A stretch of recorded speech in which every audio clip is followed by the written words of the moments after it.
अस्सलाम वालेकुम dear student, welcome to education with dear ma'am. आज का हमारा टॉपिक है क्लास। कि क्लास क्या होती है, इसकी डेफिनेशन क्या है, इसके एग्जांपल्स क्या हैं, इंडिपेंडेंट क्लास क्या होती है, डिपेंडेंट क्लास क्या होती है, क्लासेस में कब कॉमा यूज़ करना है, कब कॉमा नहीं यूज़ करना है, ये चीज़ें हम आज के टॉपिक में डिस्कस करेंगे। इससे पहले हमने फ्रेज़ का टॉपिक क्लियर करा है, क्योंकि क्लास को क्लियर करने के लिए, समझने के लिए हमें फ्रेज़ को समझना ज़रूरी होती है। उसका लिंक भी आपको डिस्क्रिप्शन में मिल जाएगा। तो चलते हैं, हम समझते हैं कि क्लास क्या होती है। पहले हम ऑक्सफोर्ड डिक्शनरी की डेफिनेशन को देखते हैं। चलें, आज स्मॉल ग्रुप ऑफ वर्ड्स। हमने जब फ्रेज़ की डेफिनेशन पढ़ी थी उसमें भी था कि जो फ्रेज़ होती है वो स्मॉल ग्रुप ऑफ वर्ड्स होती है that include subject and verb. यहाँ तक तो फ्रेज़ और क्लास की जो डेफिनेशन है वो सेम रहती है, लेकिन यहाँ से आके फ़र्क पड़ जाता है। That include subject and verb, इसमें सब्जेक्ट भी होता है और इसमें वर्ब भी होता है। फ्रेज़ में ना सब्जेक्ट होता है ना वर्ब होता है। In the morning, at the night, ऐसी फ्रेजेस होती हैं जिससे हमें मीनिंग का कोई अता पता नहीं चलता। तो यहाँ पे फ़र्क आ गया कि जो क्लास होती है उसमें हमारा सब्जेक्ट भी होता है और हमारा वर्ब भी होता है। और एंड फॉर्म्स आर सेंटेंस, और ये हमें सेंटेंस को बनाते हैं। आर पार्ट ऑफ सेंटेंस, बाज़ औक़ात तो पूरा सेंटेंस ही एक क्लास होती है। मतलब जो क्लास अपना पूरा मीनिंग देती है, मफ़हूम देती है, तो वो क्लास भी कहलाती है, तो एज ए सेंटेंस भी कहलाती है। एग्जाम्पल्स आएंगे तो आपको समझ आ जाएगी। और बाज़ औक़ात ये सेंटेंस का एक हिस्सा बना रहे होते हैं, ठीक है। उसके बाद और भी इंफॉर्मेशन होती है। तो ये वाली चीज़ लिखी हुई है। अभी तक हमने क्या समझा कि जो क्लास होती है वो ग्रुप ऑफ वर्ड्स होते हैं और इसमें सब्जेक्ट होता है और वर्ब होता है। और बाज़ औक़ात ये पूरा सेंटेंस बनाती हैं और बाज़ औक़ात सेंटेंस का कुछ हिस्सा बनाती हैं। यहाँ तक क्लियर हो गया। नेक्स्ट चलते हैं। नेक्स्ट है हमारा, मैंने आपको बताया है कि जो हमारी होती हैं क्लास वो दो टाइप्स की होती हैं। एक होती हैं जो हमें क्लियर मीनिंग देती हैं, एक वो होती हैं जो हमें क्लियर मीनिंग नहीं देती। जो हमें क्लियर मीनिंग दे देती हैं क्लास, उसे बोलते हैं इंडिपेंडेंट क्लास। इंडिपेंडेंट क्लास के और भी नाम हैं, जैसे मेन क्लास, प्रिंसिपल क्लास। और जो क्लासेस हमें मीनिंग नहीं देती क्लियर, हमें कोई बात उनसे पूरी तरह से समझ नहीं आती, तो उसे बोलते हैं डिपेंडेंट क्लास। इसको सबऑर्डिनेट क्लास भी बोलते हैं। अब इसको हम सेपरेटली देखते हैं, विद डेफिनेशन देखते हैं और विद एग्जांपल्स देखते हैं। डेफिनेशन आपके रटने के लिए नहीं, सिर्फ आपको समझाने के लिए है। तो आपने ये कोशिश करनी है नोट साथ साथ बनाएं, ताकि आपका कंसेप्ट हो और आप एक दफ़ा रिवाइज करें और ऐसी चीज़ों को हाईलाइट करें, ताकि आपको ज़्यादा नहीं पढ़ना पड़े। बस सिर्फ जो चीज़ें हैं हाईलाइट वाली वो आप उस पर नज़र डालें, तो आपको कंसेप्ट दोबारा से रिमेंबर हो जाए। चले, इसकी हम देखते हैं कि प्रिंसिपल क्लास क्या होती है। जो क्लास क्लियर मफ़हूम देती है, ये देखें मैंने साथ में ग्रीन के साथ इसको हाईलाइट भी किया है। जो क्लास क्लियर मीनिंग देती है उसको क्या कहते हैं, उसको हम कहते हैं प्रिंसिपल क्लास कहते हैं, ठीक है। इंग्लिश में उसको मैंने आपको डिफ़ाइन किया है, make sense on its own as a sentence. ये सेंस बनाती है, मफ़हूम बनाती है जैसे एक सेंटेंस होता है, ठीक है। तो यहाँ तक हमने ये बात समझी कि जो प्रिंसिपल क्लास या इंडिपेंडेंट क्लास होती है वो होती है जो हमें क्लियर मफ़हूम देती है। तो एग्जाम्पल के साथ समझते हैं। एग्जाम्पल है, they have done their job, उन्होंने अपना काम कर लिया। They have done their job, इसके बाद हमें किसी एडिशनल इंफॉर्मेशन की ज़रूरत नहीं है। यहाँ पे देख लें, हमारा सब्जेक्ट भी है, हमारा वर्ब भी है, जो ये क्लास भी कहलाएगी और ये सेंटेंस भी है। जैसे डेफिनेशन में लिखा था, बाज़ औक़ात तो वो पूरा सेंटेंस ही होता है। जैसे यहाँ पे पूरा सेंटेंस बन गया है, हमें मफ़हूम समझ आ गया, इसको हम सेंटेंस भी बोल सकते हैं और एक इंडिपेंडेंट क्लास भी बोल सकते हैं। नेक्स्ट हमारी एग्जांपल है, वी वेंट टू स्कूल, मैं स्कूल गया। बात क्लियर है, हमें मफ़हूम समझ आ गया है। आई हमारा यहाँ पे सब्जेक्ट है, वेंट हमारा वर्ब है, हमें बात समझ आ गई। तो ये हमारी इंडिपेंडेंट क्लास है। नेक्स्ट है, ही लाइक्स द मीट, वो पसंद करता है गोश्त, वो गोश्त पसंद करता है। तो बात क्लियर है, हमें बात समझ आ गई कि ये हमारी कौन सी क्लास हो गई, ये हमारी प्रिंसिपल क्लास हो गई। नेक्स्ट होती है डिपेंडेंट क्लास। डिपेंडेंट क्लास क्या होती है, इसको वैसे कंसेप्ट पहले समझ लें। डिपेंडेंट क्लास वो होती है जो हमें क्लियर मफहूम नहीं देती, जिसको हमें समझने के लिए मज़ीद इंफॉर्मेशन की ज़रूरत होती है, वो कहलाती है हमारी डिपेंडेंट क्लास। यहाँ पे मज़ीद मैंने आपको नोट्स में लिख भी दिया है। जो क्लास क्लियर मफहूम नहीं देती, मेन चीज़ नहीं देती, वो क्या कहलाती है, वो डिपेंडेंट क्लास कहलाती है। ठीक है, नीचे लिखा है dependent clause don't make sense, ये सेंस नहीं बनाती, मफहूम नहीं बनाती on its own as a sentence, खुद में जैसे एक जुमला होता है, जैसे एक फ़िक्रा होता है। हमने सेंटेंस पे भी बनाया है कि सेंटेंस क्या होता है। ठीक है, तो सेंटेंस भी एक मफहूम देता है पूरा, तो ये अपने आप में सेंस नहीं बनाती, तो ये क्या कौन सी क्लास कहलाती है, ये डिपेंडेंट क्लास कहलाती है। तो एग्जाम्पल देख लेते हैं।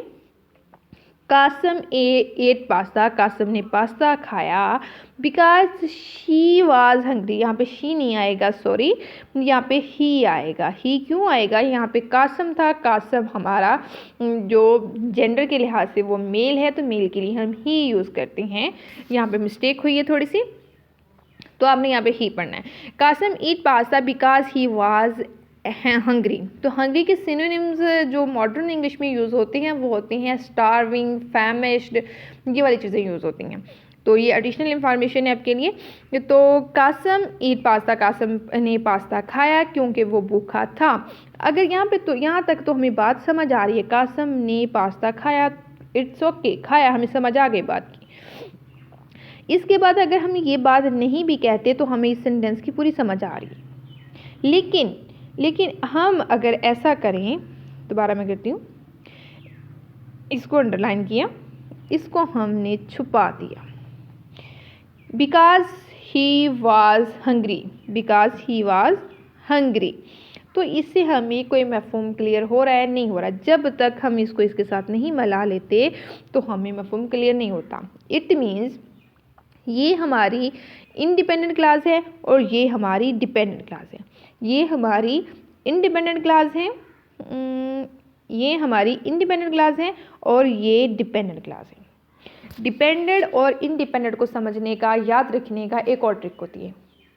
हमारे माशरे में ये कोई रियल बात नहीं है, ये हमारे सिर्फ सोसाइटी की बात है।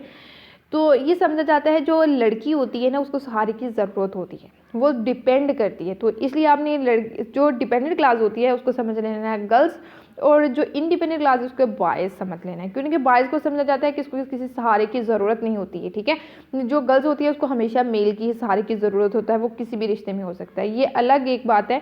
तो लेकिन मैं आपको समझने के लिए कंसेप्ट बताया है कि आप जो इंडिपेंडेंट क्लास है ना उसको समझ लें बॉयज़, और जो डिपेंडेंट क्लास है उसको समझ लें गर्ल्स, क्योंकि जो डिपेंडेंट क्लास होती है ना उसको ज़रूरत होती है मज़ीद एडिशनल इन्फॉर्मेशन की, क्योंकि अपना मफहूम नहीं क्लियर करती, जैसे लड़कियों को ज़रूरत होती है हमारे माशरे में, समझा जाता है। ठीक है, तो ये सिर्फ आपको समझने के लिए है, लेकिन हकीकत में ऐसा नहीं होता। ठीक है, अच्छा, तो ये ट्रिक थी आपको याद करने के लिए, डिपेंडेंट और इंडिपेंडेंट को समझने के लिए। नेक्स्ट मैंने एक आपके लिए एक टेबल बनाया है, तो उसमें डिपेंडेंट और इंडिपेंडेंट का कॉन्सेप्ट आपको क्लियर हो जाएगा। आसमा प्लेज हॉकी, आसमा हॉकी खेलती है एज ही इंजॉय इट। ठीक है, आसमा हॉकी खेलती है, आसमा हॉकी खेलती है, हमें बात समझ में आ गई है, हमें मज़ीद इन्फॉर्मेशन की ज़रूरत नहीं है। तो लेकिन इस सेंटेंस की सेंस को क्लियर करने के लिए हमें इसकी ज़रूरत है। इट मीन्स ये इंडिपेंडेंट है, ये डिपेंडेंट है। क्लियर। नेक्स्ट हमारी एग्जाम्पल है, you must work hard if you want to succeed in life. अगर अपनी लाइफ में कामयाब होना चाहते हो तो तुम्हें सख्त मेहनत करना पड़ेगी। ठीक है, तो अगर मैं ये बात कहूँ आपको पीछे वाले सेंटेंस की तरह आपको समझाऊँ, अगर मैं इस चीज़ को छुपा दूँ और इसको पढ़ो, अगर तुम लाइफ में कामयाब होना चाहते हो तो हमें महसूस हो रहा है यहाँ पे कुछ हमें और चाहिए, तो मुझे क्या करना चाहिए, ज़्यादा पढ़ना चाहिए, लिखना चाहिए, क्या करना चाहिए, तो ज़्यादा हार्ड वर्क करनी चाहिए। तो वो हमारा कंसेप्ट हो रहा है इससे क्लियर। इट मीन्स इसको इस क्लास की ज़रूरत है, इस क्लास की ज़रूरत है, तो ये क्या कहलाएगी, डिपेंडेंट, ये डिपेंडेंट और ये इंडिपेंडेंट। ठीक है, लास्ट वाली हमारी एग्जाम्पल है, Asim is back from home, Asim घर वापस आया, so he must take rest. तो यहाँ तक तो हमें बात समझ आ रही है। Asim is back from home, बात क्लियर है, ये इंडिपेंडेंट है, ये अपने आप में एक सेंटेंस है, इसे मज़ीद सहारे की ज़रूरत नहीं है। सो ही मस्ट टेक रेस्ट, इसको ज़रूरत है इस सेंटेंस की, तो फिर जाके इंफॉर्मेशन जो मफहूम है सेंटेंस का वो क्लियर होता है। नेक्स्ट हमारा है कि कहाँ पे हमने डिपेंडेंट और इंडिपेंडेंट क्लास में कॉमा यूज़ करना है और कहाँ पे नहीं करना। एक ही एग्जाम्पल को दो तरह से समझाया है, आपको अच्छे से समझ आएगी। बिकॉज इट इज़ रेनिंग, साथ में comma, we have an umbrella. ठीक है, हमने इसमें क्या किया, इसमें हमने सबसे पहले ये वाली लगाई है डिपेंडेंट क्लास और ये लगाई है इंडिपेंडेंट क्लास। ये है डिपेंडेंट और ये है इंडिपेंडेंट।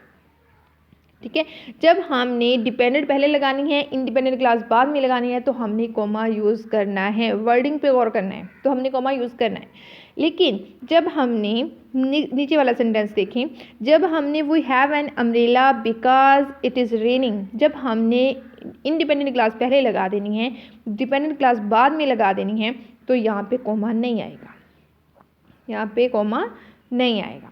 ये था कॉमा का कंसेप्ट, तो आई थिंक आपको क्लियर हो गया होगा। चलिए आप जल्दी से मतलब रिवाइज करते हैं अपने लेक्चर को कि हमने आज क्या सीखा, इन शॉर्ट फॉर्म में सीखना है हमने। अच्छा जी, हमने देखा क्लास की डेफिनेशन देखी कि क्लास क्या होती है। हमने देखा स्मॉल ग्रुप ऑफ वर्ड्स होती हैं, इसमें सब्जेक्ट होता है, वर्ब होता है।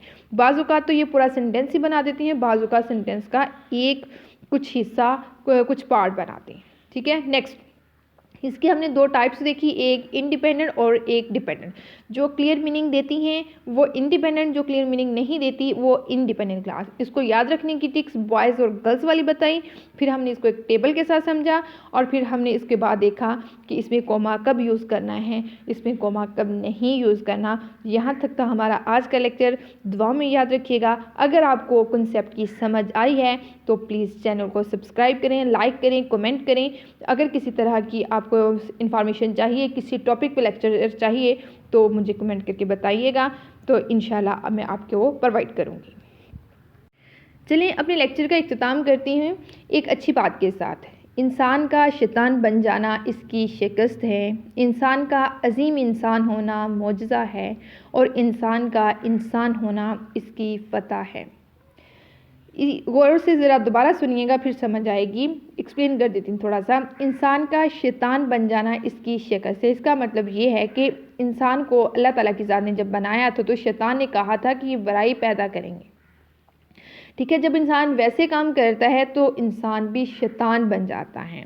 इंसान का अजीम इंसान होना मौजज़ा है। अजीम इंसान बहुत कम होते हैं, शाज़ व नाज़र ही अजीम इंसान होते हैं वो और इंसान का इंसान होना इसकी फ़तह होती है। जब इंसान इंसानियत वाली काम करता है, इंसानियत की खूबियाँ होती हैं इंसान में, तो वो एक कंप्लीट इंसान बन जाता है। जिस मकसद के लिए इंसान को बनाया है वो मकसद पूरा हो जाता है तो इंसान की फ़तह हो जाती है। यहाँ तक है हमारा आज का लेक्चर। दुआ में याद रखिएगा। टेक केयर, अल्लाह हाफिज़।